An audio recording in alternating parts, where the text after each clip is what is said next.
too. And landmark as well. Yeah. In what order of importance would you put when you look at technical understanding, instinct, creativity, or believing that you can do something? What is most important? I think the most important is knowing your strengths and weaknesses and knowing what you enjoy doing. You know, if you look at it as a job, you've already lost.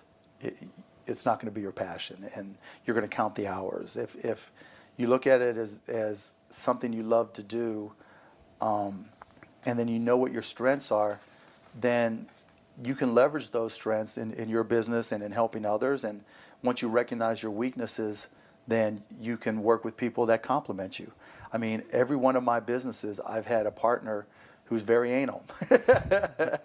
Martin Woodall, Todd Wagner, I mean, incredibly anal people, perfectionists, because I'm a slob.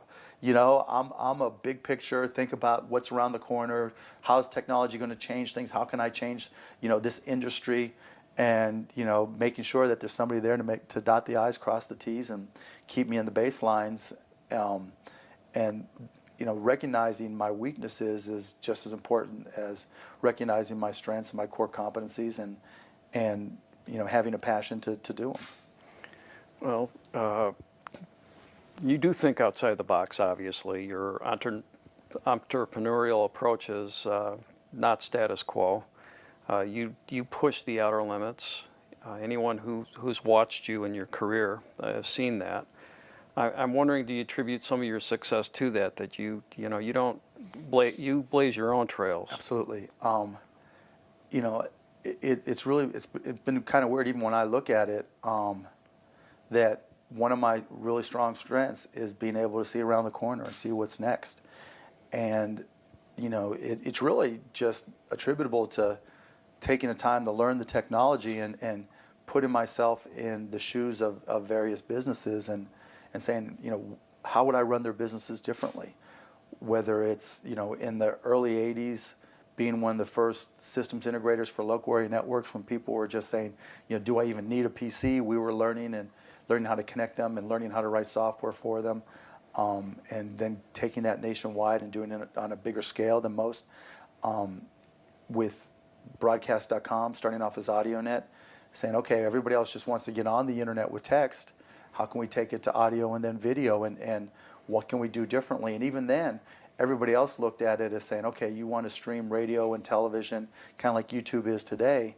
Well, that was a nice proof of concept for us, but where we really made our money was in the value of real-time communications. You know, things that we take for granted now, quarterly earnings conference calls, you know, group meetings that are done online. No one had done those things, and we were like, okay, there's a business value. We can help make businesses more productive and more competitive and give them, you know, a profit advantage by leveraging this technology, things that people hadn't considered. You know, when we started HDNet, everybody looked at a high definition screen and said, that's $10,000. You know, there's no way that's ever going to become ubiquitous or become cheap enough for consumers. I looked at it as a PC and said, look, it's going to follow the same price performance curve as any other PC, and it's going to get bigger, cheaper, faster. And no one believed me, and lo and behold, it happened even faster than I thought, and that helped us create HDNet. You know, now with Magnolia Pictures, we're distributing movies where we're putting movies on digital VOD on cable and satellite and telco platforms for traditional TVs 3 to 4 weeks before it's in theaters. Yeah, bandwidth's really changed the whole shape of everything. And I think where I've looked at it differently than the rest of the world, even now, is everybody thinks the internet's the solution to everything. And my attitude has always been, if everybody's looking somewhere, that's not the place where the real solutions are. And you know, right now, I think the best bandwidth and the most available bandwidth for content is on digital cable, satellite, and telco platforms. So we're taking our movies and making them available for VOD a month before they're in theaters. And so we don't have to spend the big P&A, the big marketing budgets. The cable and satellite providers do that for us. We're generating revenues before it hits theaters, and then all that word of mouth and discussion helps us in the theaters. So now, on Magnolia in particular, almost all of our movies make money, which is unheard of.